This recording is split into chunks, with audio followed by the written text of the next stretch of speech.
Pemirsa, likuiditas perekonomian atau uang beredar dalam arti luas M2 pada November 2021 tumbuh meningkat. Posisi M2 pada November 2021 tercatat sebesar 7.572,2 triliun rupiah atau tumbuh 11,0%, lebih tinggi dibandingkan dengan pertumbuhan pada bulan sebelumnya sebesar 10,5%. Peningkatan tersebut didorong oleh akselerasi uang beredar dalam arti sempit M1 sebesar 14,7% dan uang kuasi sebesar 7,0%.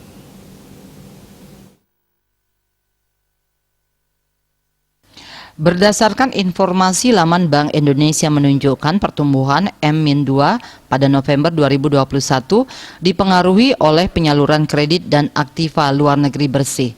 Penyaluran kredit tumbuh sebesar 4,4% YoY, meningkat dari pertumbuhan bulan sebelumnya sebesar 3,0% YoY, dibandingkan pertumbuhan Oktober 2021 sebesar 5,7% YoY. Sementara itu, tagihan bersih kepada pemerintah pusat tumbuh stabil sebesar 30,4% YoY.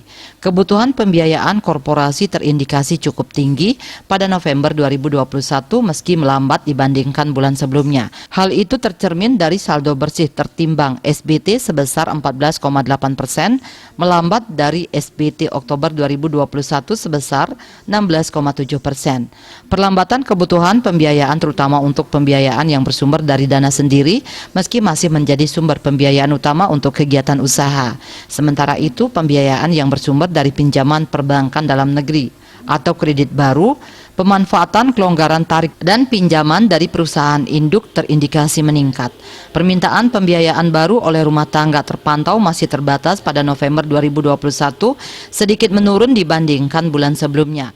Bank Umum masih menjadi preferensi sumber utama penambahan pembiayaan responden rumah tangga dengan jenis pembiayaan yang diajukan mayoritas berupa kredit multiguna. Dari sisi penawaran perbankan, penyaluran kredit baru terindikasi meningkat pada November 2021 dibandingkan dengan bulan sebelumnya. Berdasarkan kelompok bank, meningkatnya pertumbuhan penyaluran kredit baru pada November 2021 diperkirakan terjadi pada seluruh kategori bank. Peningkatan dimaksud terutama didorong oleh jenis penggunaan KMK. Sementara itu, untuk keseluruhan periode triwulan keempat 2021, penyaluran kredit baru juga diperkirakan meningkat dibandingkan triwulan sebelumnya. Swardika Bisnis Bali melaporkan.